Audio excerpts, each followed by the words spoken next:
Hello student, welcome back to my channel my ideal class. Students, आज हम इस video में class 12th English Flamingo book से poetry की second poem in elementary school classroom in slum के stanza based question answer पढ़ेंगे और जिसके पोएट हैं स्टीफन स्पेंडर। और हमने इसके पहले इसका हिंदी एक्सप्लेनेशन तथा इसका सेंट्रल आइडिया करवा दिया है। और यदि आपने अभी तक वो दोनों वीडियो नहीं देखे हैं पिछले लेसन के, तो पहले आप उन्हें देख लीजिए, क्योंकि यदि आपको इस पोएम का हिंदी एक्सप्लेनेशन तैयार होगा तो आपको ये स्टेंजा बेस्ड क्वेश्चन आंसर समझ में आएंगे, अन्यथा समझ में नहीं आएंगे। क्योंकि इस वीडियो में हम क्लिप नहीं लगा सकते, क्योंकि ये लेसन काफी बड़ा है और यदि हम क्लिप लगाएंगे छोटे छोटे तो फिर वो ज्यादा लंबा वीडियो बनेगा। इसलिए पहले से आप इसका जो है हिंदी एक्सप्लेनेशन वाला वीडियो देख के और इसका हिंदी एक्सप्लेनेशन तैयार कर लीजिए, तो हम इसका जो है सीधे क्वेश्चन आंसर करवा देना है और अपना जो है उसका हिंदी अर्थ तैयार कर लीजिएगा। और यदि तैयार कर लिया है तो फिर कोई बात ही नहीं है। तो ये आपकी दूसरी पोएम का पहला स्टेंजा दिया है कि far far from gusty waves these children's faces like rootless weeds, the hair turn round their pallor, the tall girl with her weighed down head, the paper swimming boy with rat's eyes, the standard unlucky here of twisted bones, reciting a father's Gainarad disease his lesson. From his desk at back of the dim class, one unnoted, sweet and young, his eyes living a dream of squirrel's game in tree room other than this. तो student, ये है आपका पहला stage और इसमें जो हमने लिखे हुए हैं और प्रश्न देखेंगे और उसके बाद उसके जो आंसर देखेंगे। तो स्टूडेंट, इस पोएम के पहले स्टेज के क्वेश्चन आंसर में चलने से पहले हम आपसे एक बात बोलेंगे कि यदि आप हमारे इस चैनल में पहली बार आए हैं और वीडियो को देख रहे हैं और कुछ भी आप इससे सीख रहे हैं और समझ में आ रहा है, तो आप इस वीडियो को लाइक कर दीजिए, चैनल को सब्सक्राइब कर लीजिए और अपने मित्रों में इस वीडियो को शेयर कर दीजिए। तो देखते हैं इसके क्वेश्चन आंसर।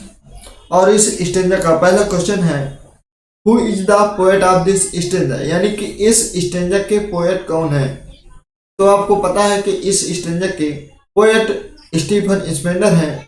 तो आप इस क्वेश्चन का आंसर कुछ इस तरह से लिखेंगे कि Stephen Spender is the poet of this stanza, यानी कि इस स्टेंजा के पोएट स्टीफन स्पेंडर हैं।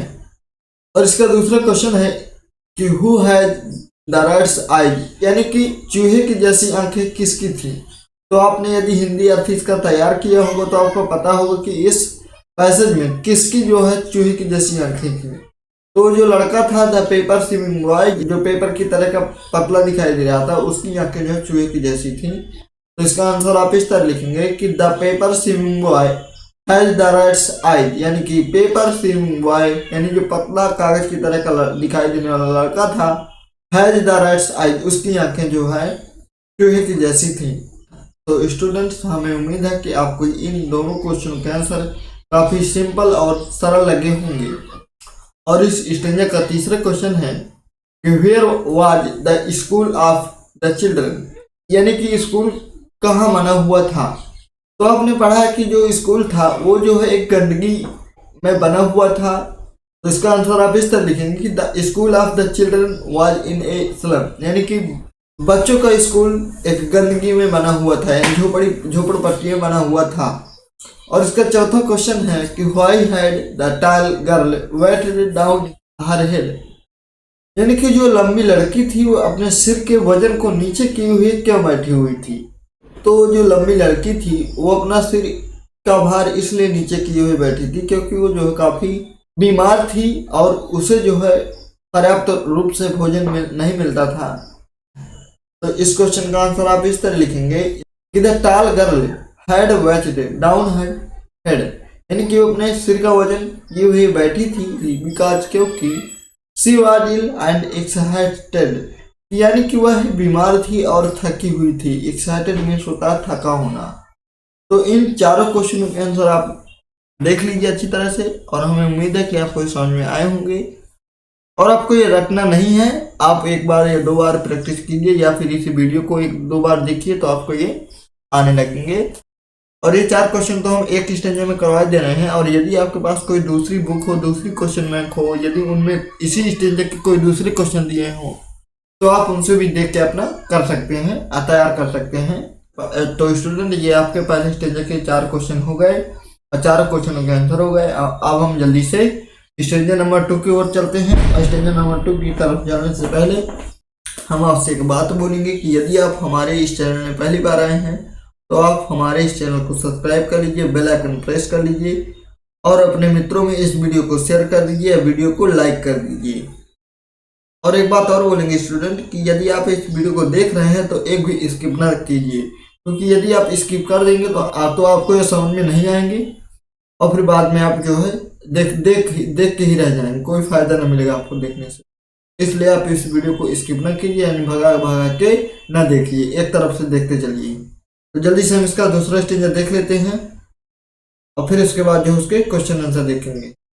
और दूसरा स्टेंजा दिया है, on sour cream walls donations Shakespeare head cloudless at dawn civilized dome reading all cities build flowery Tyrolean valley open-handed map awarding the world its world and yet for these children these windows not this map their world where all their futures painted with a fog a narrow street sealed in with a lead sky far far from rivers caps and stars of worlds।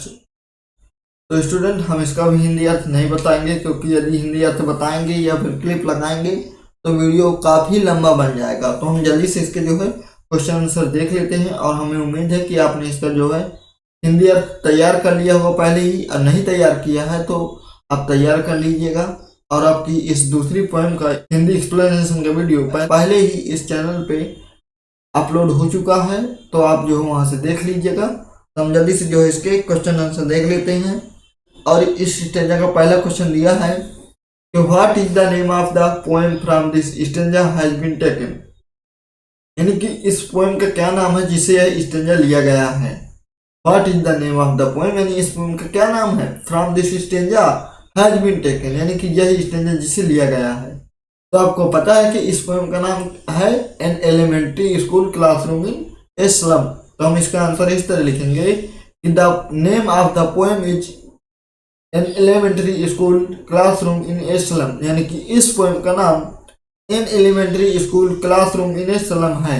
और दूसरा question है, what was the colour of the walls in the classroom, यानी कि कक्षा के कमरों की दीवारों का कलर कैसा था। तो इसके हिंदी अर्थ में आपने देखा होगा या पढ़ा होगा कि जो कक्षा बनी हुई थी और उस कक्षा की जो दीवारें थी वो शोर क्रीम तरह की थी, यानी मटमैली भद्दी रंग की थी और हल्की सफ़ेद थी।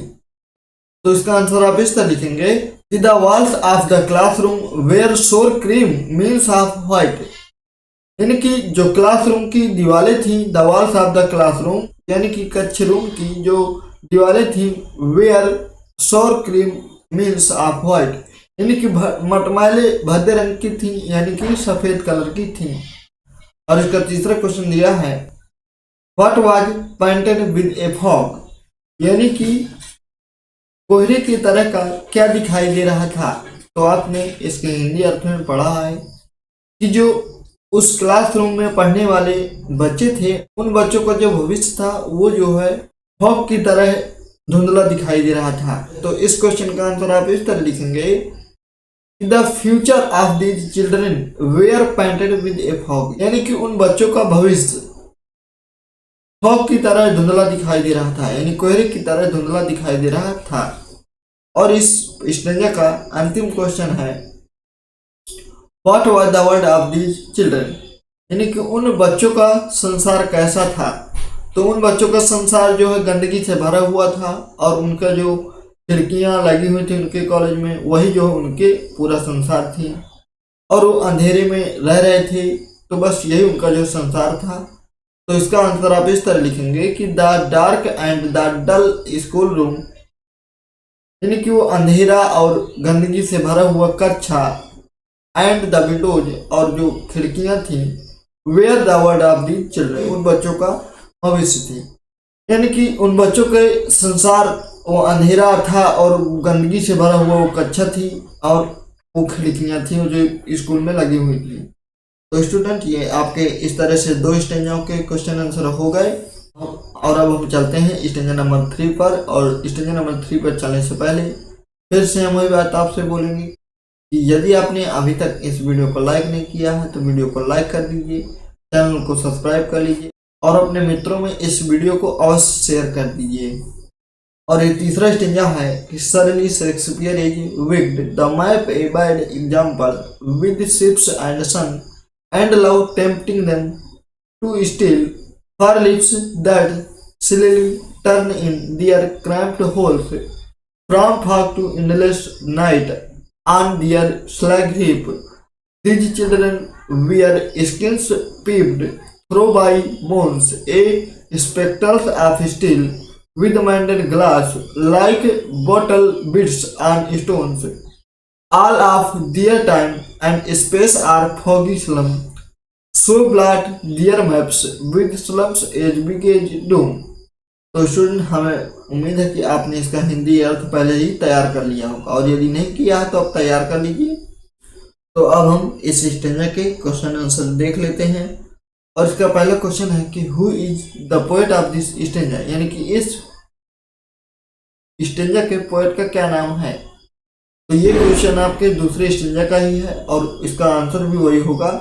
तो आप इसको इस तरह लिख देना कि the name of the poet is Stephen Spender, यानी कि पोएट का नाम स्टीफन स्पेंडर है। यानी कि जहां से ये स्टेंजा लिया गया है जिस पोएम से, उस पोएम को लिखने वाले स्टीफन स्पेंडर हैं। तो इसका आंसर आप इस तरह लिख देना और आपका जो है आंसर हो जाएगा। और इसका दूसरा क्वेश्चन है कि what was a bad example, यानी एक बुरा उदाहरण क्या था। तो आपने यदि हिंदी अर्थ तैयार किया होगा फिर वीडियो को देख रहे होंगे तो आपको पता होगा कि बुरा एग्जाम्पल क्या था। तो बुरा एग्जाम्पल वो हाथों से बना हुआ मैप ना था, तो वही होगा। तो देखिए इसका आंसर आप इस तरह लिखेंगे कि the map was a bad example for these children, यानी कि उन बच्चों के लिए बुरा एग्जाम्पल वह नक्शा था। तो ये आपके 2 क्वेश्चन आंसर हो गया। और अब जल्दी से हम इसका तीसरा क्वेश्चन देखते हैं और ये है आपका कि what was peeping out and why. यानी कि क्या चीजें बाहर झांक रही थी, पीपिंग आउट यानी बाहर झांक रही थी, एंड व्हाई और क्यों झांक रही थी।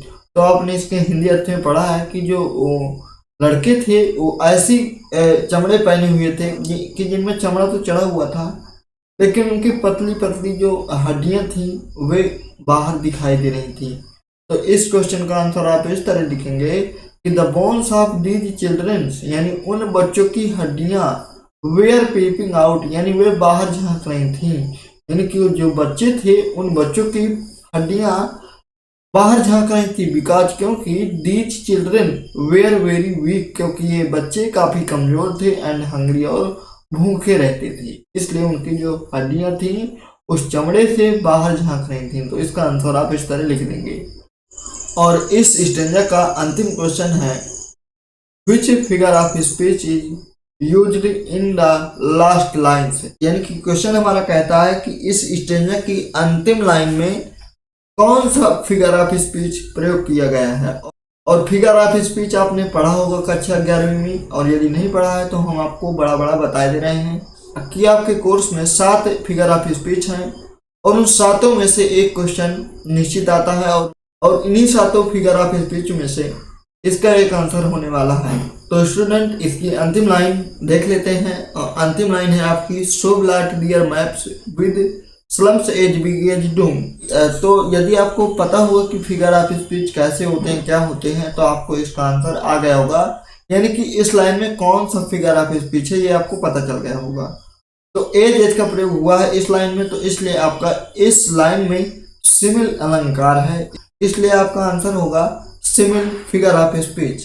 तो आप इसका आंसर कुछ इस तरह लिखेंगे, तो सीधे आप लिख दीजिए इसके आंसर में कि simile figure of speech in used in the last lines. ये भी आप इसके आगे जोड़ के लिख सकते हैं, बट आप इतना भी लिख देंगे कि सिमिल, तब भी वो आपका सही होगा।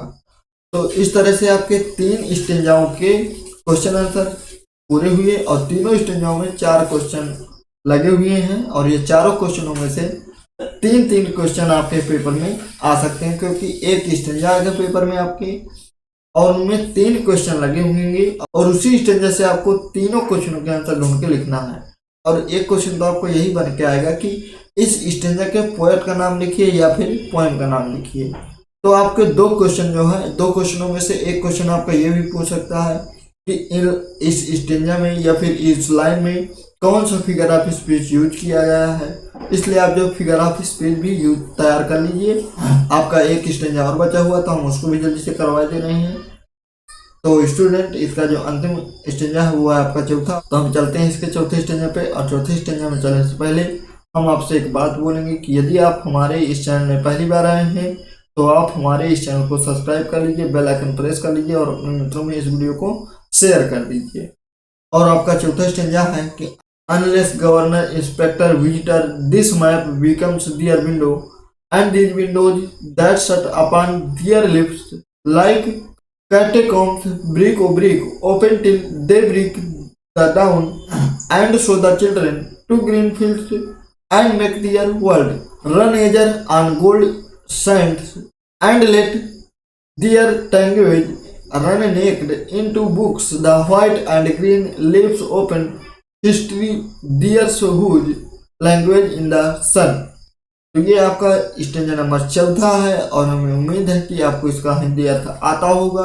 और यदि नहीं आता है या और आप तैयार करना चाहते हैं तो आपको इस स्टेंजा का ही नहीं बल्कि पूरी पोएम का ही हिंदी अर्थ इस चैनल की प्लेलिस्ट में पड़ा हुआ है। आप जो है वहाँ से जाइए और प्लेलिस्ट में ढूंढिए।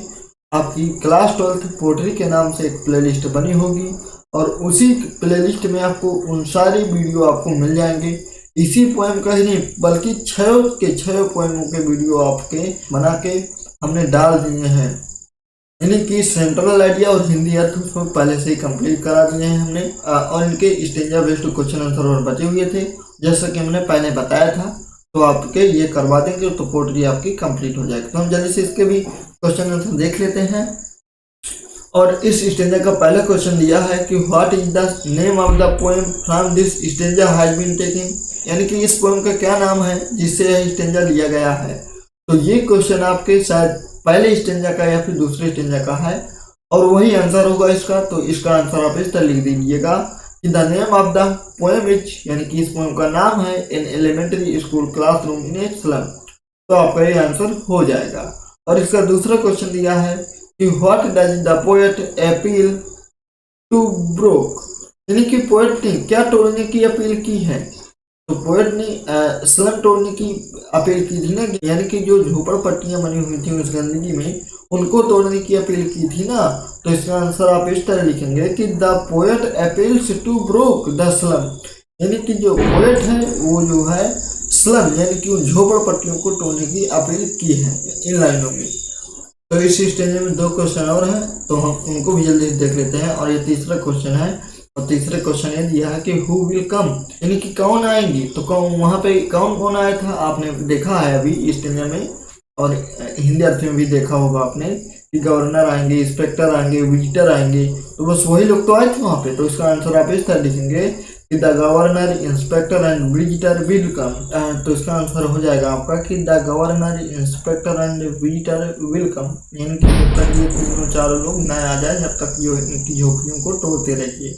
और इस स्टेंजा का अंतिम क्वेश्चन है which figure of speech in used in the third line, यानी कि तीसरे स्टेंजा में अंतिम लाइन के बारे में पूछ रहा था कि कौन सा फिगर ऑफ स्पीच है और इस स्टेंजा में तीसरी लाइन में फिगर ऑफ स्पीच पूछा है। तो हम इसका जो है तीसरी लाइन में चलते हैं और तीसरी लाइन में देखते हैं कि कौन सा फिगर ऑफ स्पीच होगा। और यहाँ पे हम आ गए हैं, तीसरी लाइन आपकी ये वाली है। तो इस पे हमें देखना है कि कौन सा फिगर ऑफ स्पीच है।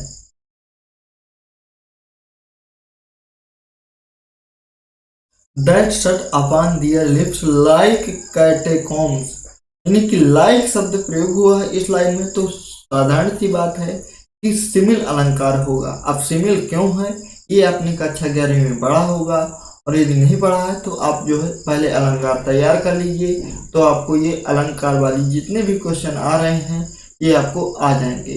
वैसे सिमिल अलंकार इसलिए है क्योंकि सिमिल अलंकार की पहचान होती है एज एज या फिर लाइक एज या फिर सो सच एज इस तरह के शब्दों से, इसलिए इस पर जो है लाइक शब्द प्रयोग हुआ है, इसलिए यहाँ इस लाइन में सिमिल अलंकार है। तो इसका आंसर आप सीधे लिख देंगे simile figure of speech is used in the third line, यानी कि तीसरी लाइन में सिमिल अलंकार प्रयोग किया गया है।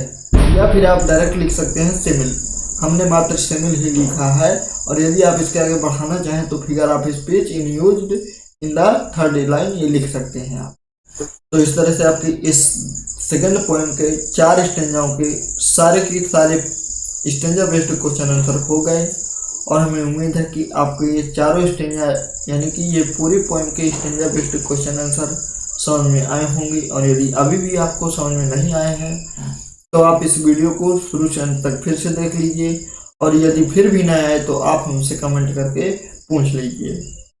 और स्टूडेंट, यदि आपके पास कोई दूसरी बुक हो, दूसरी क्वेश्चन बैंक है, तो आप उनके भी क्वेश्चन तैयार कर सकते हैं। जरूरी नहीं कि आप यही क्वेश्चन तैयार करें, बस इनसे आपको मात्र तरीका मिलने वाला है कि आपके क्वेश्चन किस टाइप का आने वाला है, ये बताया गया है। तो स्टूडेंट, यदि आप हमारे इस चैनल में पहली बार आए थे तो आप हमारे इस चैनल को सब्सक्राइब कर लीजिए, वीडियो को लाइक कर दीजिए और अपने मित्रों में इस वीडियो को शेयर कर दीजिए। यानी जितने भी आपकी क्लास में, कोचिंग में और आपके आसपास पड़ोस में क्लास 10th के बच्चे हों, उन सब में इस वीडियो को शेयर कर दीजिए।